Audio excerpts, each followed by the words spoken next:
എരുതിയിൽ എണ്ണയൊഴിക്കുക എന്നൊരു പഴഞ്ചൊല്ലുണ്ട്. ആഗോള എണ്ണവാതക വിപണിയെ ആളിക്കത്തിക്കുന്നതാണ് പശ്ചിമേഷ്യയിലെ യുദ്ധം. പശ്ചിമേഷ്യയിലെയും ഗൾഫിലെയും സംഘർഷം മൂലം ഇന്ത്യ നേരിടുന്ന പ്രശ്നങ്ങൾ പലതാണ്.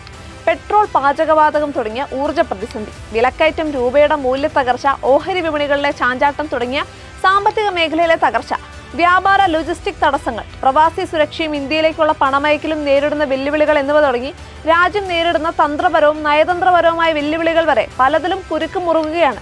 ലോജിസ്റ്റിക് ചെലവുകൾ കൂടുന്നതോടെ വിമാനക്കൂലി, റോഡ്, റെയിൽ യാത്രാ ചെലവുകൾ മുതൽ വീട്ടുപകരണങ്ങളുടെയും അവശ്യ സാധനങ്ങളുടെയും വരെ വില വർദ്ധിക്കും. ഭക്ഷണവിലയും കുതിച്ചുവരും. ഇന്ത്യയുടെ $4 ബില്യൺ കയറ്റുമതി അപകടത്തിലാണ്. 4 ലക്ഷം ടൺ ബസുമതി അരി കുടുങ്ങിക്കിടക്കുന്നു. തേയില, സുഗന്ധവ്യഞ്ജനങ്ങൾ തുടങ്ങിയവയും തുറമുഖങ്ങളിൽ കെട്ടിക്കിടക്കുന്നു. ഷിപ്പിംഗ് ലൈനുകൾ യുദ്ധസാധ്യതാ സർചാർജുകൾ ഏർപ്പെടുത്തിയിട്ടുണ്ട്. ആഫ്രിക്കയ്ക്ക് ചുറ്റുമുള്ള കപ്പലുകൾ കേപ്പ് ഓഫ് ഗുഡ് ഹോപ്പ് വഴി തിരിച്ചുവിടുന്നത് ഗതാഗത സമയവും ചരക്ക് നിരക്കും കൂട്ടും. ഫാർമസ്യൂട്ടിക്കൽസിനും മെഡിക്കൽ ഉപകരണങ്ങൾ തുടങ്ങിയവയ്ക്കും വില കൂടും. രാസവളങ്ങളുടെ ക്ഷാമവും പ്രതിസന്ധിയാകും. ആഗോള യൂറിയയുടെ 1/3 ഗൾഫിലൂടെയാണ് കടന്നുപോകുന്നത്. മലയാളികളടക്കം ഗൾഫ് മേഖലയിലുള്ള 90 ലക്ഷത്തിലധികം ഇന്ത്യൻ പ്രവാസികളുടെ സുരക്ഷയും ഭാവിയും ആശങ്കയിലും അപകടത്തിലുമാണ്. 4 ഇന്ത്യക്കാർ കൊല്ലപ്പെട്ടതായും 2 ഡസനിലധികം ഇന്ത്യക്കാർക്ക് പരിക്കേറ്റതായും റിപ്പോർട്ടുണ്ട്. പ്രവാസികൾ നാട്ടിലേക്ക് അയക്കുന്ന പണത്തിന്റെ 38% ഗൾഫിൽ നിന്നാണ്. യുദ്ധം നീണ്ടാൽ പ്രവാസികളുടെ തൊഴിൽ നഷ്ടവും ഇന്ത്യയിലേക്കുള്ള പണത്തിന്റെ വരവിൽ കുത്തനെ ഇടിവുമുണ്ടാകും. കേരളത്തിൽ ഉൾപ്പെടെ ദശലക്ഷക്കണക്കിന് കുടുംബങ്ങളുടെ ഉപജീവനത്തെ ബാധിക്കും. രൂപയുടെ മൂല്യത്തകർച്ച സർവകാല റെക്കോർഡിലാണ്. ഡോളറിന് 92.33 രൂപയിലേക്കാണ് തകർന്നത്.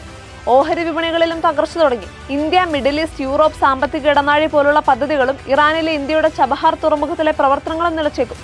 പാചകവാതക ക്ഷാമം സാധാരണക്കാരുടെ ജീവിതത്തെ ആകെ പ്രതിസന്ധിയിലാക്കുകയാണ്. ആശങ്ക വേണ്ടെന്നും ഭീതി പരത്തരുതെന്നും കേന്ദ്ര സർക്കാർ പറയുന്നത് ശരി. ഇത് പറയുമ്പോൾ തന്നെ നിയന്ത്രണങ്ങളും ലഭ്യതക്കുറവും വിലകൂട്ടലും കണ്ടില്ലെന്ന് നടിക്കാൻ സർക്കാരിനും കഴിയില്ല.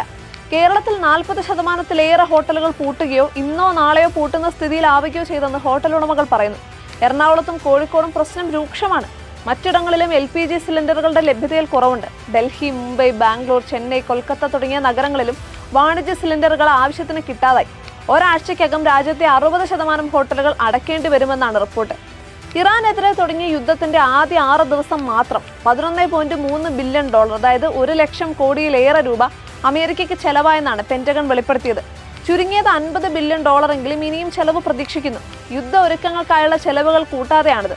ഫെബ്രുവരി 28, മാർച്ച് 1 തീയതികളിൽ മാത്രം $5.6 ബില്യൺ മിസൈലുകളും റോക്കറ്റുകളും വെടിക്കോപ്പുകളും ചെലവഴിച്ചുവെന്ന് അമേരിക്കൻ നിയമനിർമ്മാതാക്കളുമായി നടത്തിയ ബ്രീഫിംഗിൽ പ്രതിരോധ വിദഗ്ധർ വിശദീകരിച്ചതായി ന്യൂയോർക്ക് ടൈംസും വാഷിംഗ്ടൺ പോസ്റ്റും പറയുന്നു.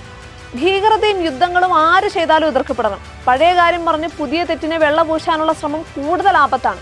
ന്യായീകരണങ്ങൾ എന്തായാലും യുദ്ധം മാനവികതയ്ക്കെതിരാണ്.